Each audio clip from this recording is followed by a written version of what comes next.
Final segment of hour one of a Merry Christmas episode of Implicit Bias. I'm your host, Kavan Bordelon, coming to you from the Mr. Lester's TSPL. That's the top secret podcast lair. The crew is, as you would expect with pretty much any Christmas party, oversampling. Anyway, I'll introduce you to the crew in just a sec as we dive into stories. Matter of fact, why don't I do that right now? Let's get he's not the voice from the ether because that was John Mode. John might be getting a new nickname here or there. He is Aaron David. He is the guy who keeps us on video most of the time. He's in for Walker because Walker is unfortunately under the weather. We want him to get ready for Christmas, feel well for Christmas. So, Aaron, you're right over there? Everything comfortable? We doing okay? We're doing good. Quick question. Yeah. What did you call me earlier? Tug? Elf.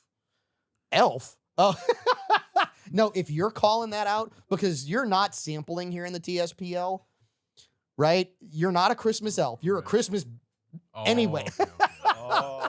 Just making Hey, sure. you brought it up. Oh, You brought it up. That's all on you. Shame. That is all on you. But that's okay because you're making sure that we actually get this audio on the air in our locations. So we'll take that. Thank you. The rest of the crew at the bar, we have Grant Galatas, William S. Nacall Jewelers, otherwise known as K&B. Louisiana's only certified master tobacconist. He is Rene Girard. And of course, in the chair like mine, sitting opposite me on the other side of this table, is the man, the myth, the legend. It's not summer, so he can't be the tan, the myth, the legend. He is Caleb Morse. All right, so... Wait, Kavan, Yeah. I got a question. You talking to Tug like that? Yeah, I That- am. Are you crazy? That man's twice your size, man. So what? He weighs like 60 pounds? I Hold mean, on. come on. Like, Renee. and he's all of 4 feet tall. I mean, this is the joke, so If we're he going to was an embrace elf, it. he would be twice his size. Yeah. Oh, So- twice that size, but Yeah. it's twice Kavan's size. Yeah. So, okay, let's dive in to, first of all, the weekly whiskeys that we have been sampling because we had our first weekly whiskey, the Evan Williams Single Barrel. Then we started diving into some of the weekly whiskeys that you can get at Mr. Lester's Steakhouse in the month of December. $15 a pour, $30 a flight, grain to glass series from Heaven Hill. And I'm just going to say, I'd had the other two. So I'd had the Kentucky Straight Bourbon. I'd had the Wheated Bourbon in the first couple of episodes in the month of December. I hadn't had the rye. Oh, yes. The rye is so special at 123 proof. Caleb, what were your thoughts on it? Don't give us that description, please, that you gave Oh, to the my- rest of us. It is astounding. It's got, I thought it was 106, 107 proof. I would never would have guessed 120 plus. The flavor, you get that rye spice up front, and then the warm Kentucky hug, leather, dried fruit, and just perfection. It's a really, really, really, really, really good rye. Since, All right. Well, I think since you and I sampled it the first time, this is my third sampling. Again, this is my shock face. To the bar. What do we think of that Heaven Hill Grain to Glass series, gentlemen? Well, this past weekend, my wife and I went to Mr. Lester's, had a nice dinner for our anniversary. Congratulations. I started the evening off with the bourbon, the blue bottle, and I finished after one of Chef Willie's steaks. I finished it off with the rye. Oh my God. That is the perfect way. A cigar and that rye was the perfect way to finish the evening. I can only imagine that the best way to wash out your mouth from Chef Willie's meat is the rye. Ring the bell. That was good. That was good. I'm shooting for the fences and the letters. That's all. Okay. Grant, so have you had one of the Heaven Hill Grain to Glass yet, or are you still with the Evan Williams? They're going to love that one in Monroe. I'm sorry. I have to open the shop in the morning. I stayed at 86 Yeah, no, proof just you're good. because I'm trying to, but listening to y'all's description, as soon as this one's gone, I'll give it a try. I'll get back to you later. Okay. All right. So let's dive into the story that really is a unique tie-in to the story in the last segment. So in the last segment, we talked about the fact that Liz Cheney was having one-off conversations with a witness on the January 6th hearings, which is inappropriate and disbarable by law, and literally leads to us looking at the fact that she was setting up and telling this person what to say in the testimony. That's the implication and certainly the optics of the scenario. I would love to say that I saw all of it. I would love to say that I heard it and I was there. So what I'll tell you is please go to that .gov website and don't believe me. Believe what you read there. But the funny part is, I asked the question why the media isn't blasting this everywhere. And I don't mean like everywhere like EVE. I mean like ERRYWAR, everywhere. Maybe, just maybe, here's why. There was an absolutely beautiful settlement that happened. Because sometimes when you sue, matter of fact, I would argue that most of the time when people get sued in civil court, they don't actually go to court. They settle. Everybody gets together, they figure out what amount of money it can take to make something go away, and like Kaiser Soze, it's gone. Well, turns out the number for ABC was $15 million. That's a settlement, too. Wait, say that again? That's a settlement. That's not, they were like, you know what, this number, we're good with that. Yeah, they were okay. 15 million. We're like, Well, yeah, we got that. 15 million plus one.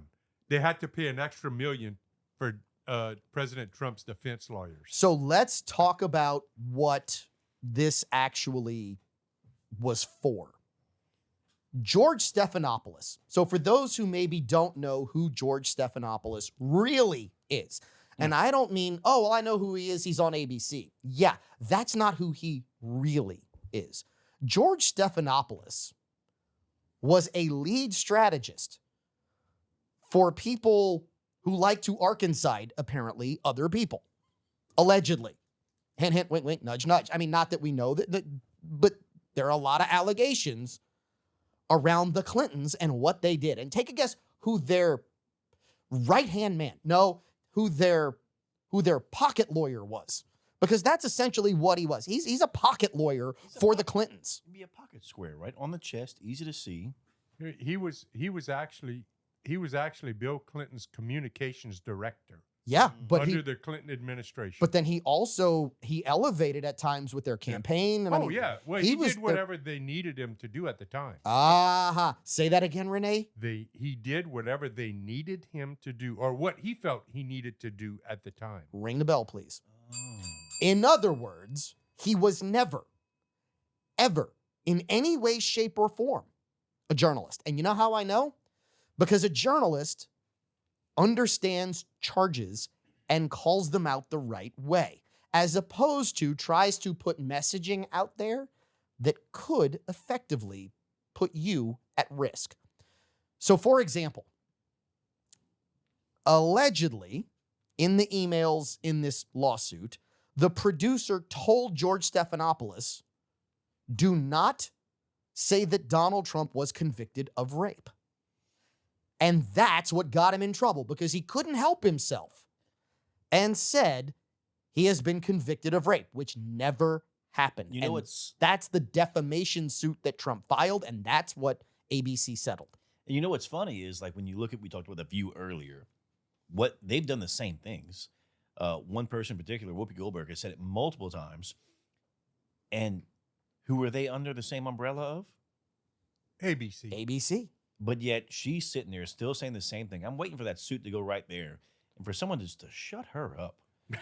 Like, well, I'm just looking good luck. forward to Okay, it. so good luck with that. So there's actually something that happened while the negotiations had to be going on, and it's amazing that you said that, because it triggered something in my mind that went, oh, wait a minute. I love to be triggering. Wait a minute. Yeah, I'm so triggered because I get triggered all the time. Anyway, Sunny Holstein, whatever her name is, Sunny whatever. Sunny Holstein, who is an attorney. Correct.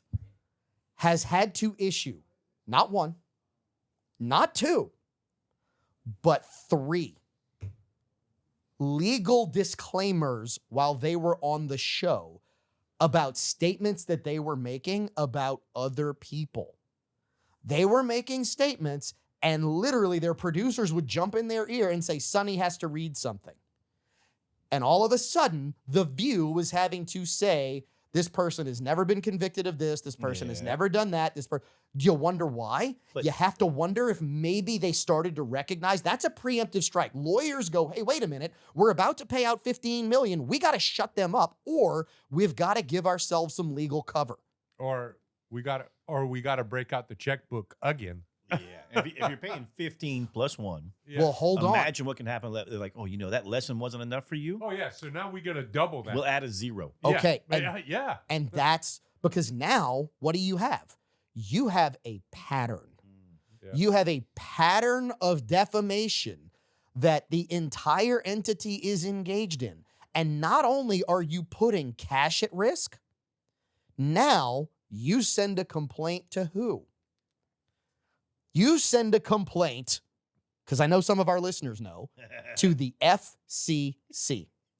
You send a complaint to the FCC and you have their license pulled because they continue to defame the people that they are talking about. You know what's amazing to me too is whenever they had the January 6th committee hearing, and they hired a television producer From From who? Yeah, from ABC. ABC.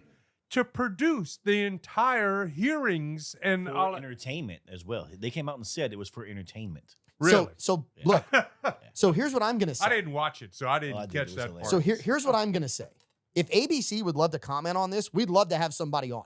We'll get you in. We'll pull you in remote. We'd love to have a conversation about how ABC keeps coming up with, number one, having to pay Donald Trump and settle a defamation suit, with how they end up having to have all the legal disclaimers on The View, with how one of their former producers and former executives ends up in the January 6th committee producing and creating stories in their words, not ours. Please don't believe us. We'd love to have somebody from ABC clarify, because we're not saying, we're just saying it's highly coincidental Come on. that all of these same people come from these same organizations. Yeah, Renee? You honestly believe somebody from ABC will come and can contact you? They want to put this hell thing. yeah. They want to put this thing Renee. under the rug so quick. They Renee. want that to go away. Renee, you're missing the point. I don't care if they want to come on. I would love to have them on, They're not going to because- come on. They want to put that under the rug. because here's the deal. I would love to continue the conversation.